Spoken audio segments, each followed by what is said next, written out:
तर आनंदराव अडसूळ यांचं आता वय झाले, त्यामुळे येत्या निवडणुकीत अडसूळ पिता पुत्र नवनीत राणांचा प्रचार करतील असं म्हणत रवी राणांनी अमरावती लोकसभेच्या जागेवर दावा केलेला होता।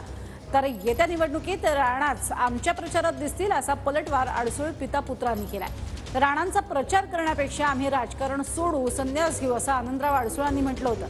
तर अडसूळ राजकारण सोडणार नाहीत, पण राणांचा प्रचार करतील असं नवनीत राणा यांनी म्हटलंय। ते एकीकडे नवनीत राणा यांनी सुद्धा यापूर्वी कसे लोक मला हसत होते, लोक माझ्यावर हसायचे, मात्र मी शिकत गेले असंही म्हटलेलं होतं आणि एक प्रकारे निशाणा साधला होता। आणि त्यामुळे अपक्ष खासदार म्हणून लढलेल्या या नवनीत राणा यांनी नंतर भाजपची कास धरलेली सगळ्यांनीच पाहिली आहे। मात्र आता अडसूळ पिता पुत्र हे पुन्हा एकदा आग्रही आहेत अमरावतीच्या जागेसाठी।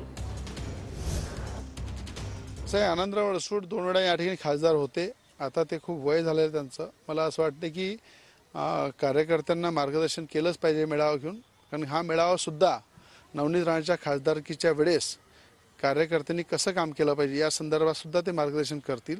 आणि मी पहिलेच सांगितलेलं आहे, आतापर्यंत जे जे बोललो मी ते खऱ्या अर्थानं देवाच्या कृपेने आणि लोकांच्या आशीर्वादाने सगळं सत्य झालेलं आहे। नक्कीच येणाऱ्या काळामध्ये आनंदराव अडसूळ असो, अभिजित अडसूळ असो की राज्याचे मुख्यमंत्री एकनाथजी शिंदे असो, हे सगळे नवनीत राणाचा प्रचार करतील। हे काळ्या दगडावरची पांढरी रेघ आहे। मी दुसरा विषय तेव्हाही सांगितलं होतं की हेच उलट आमच्या प्रचारासाठी दिसतील आणि उलट ते न आलेले बरे आमच्या प्रचारासाठी।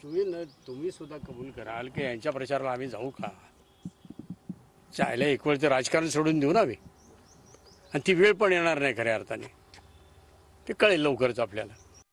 आज अयोध्येची ट्रेन रामलल्लाच्या दर्शनाला गेलेली आहे, अनेक भक्त गेलेले आहे। पुढचे 2 ट्रेनमध्ये आनंदराव अडसूळ, अभिजित अडसूळलाही सुद्धा घेऊन जाऊ श्री राम भगवंताच्या दर्शनाला। नक्कीच आनंदराव अडसूळ साहेब आशीर्वाद देतील। असं अनेक लोक अनेक वर्ष बोलत आले, आम्ही राजकारण सोडू, आम्ही हे सोडू ते सोडू, पण राजकारण असं आहे जिथपर्यंत जिवंत आहे तिथपर्यंत हे कणाकणामध्ये रगारगामध्ये राजकारण भरलेलं आहे।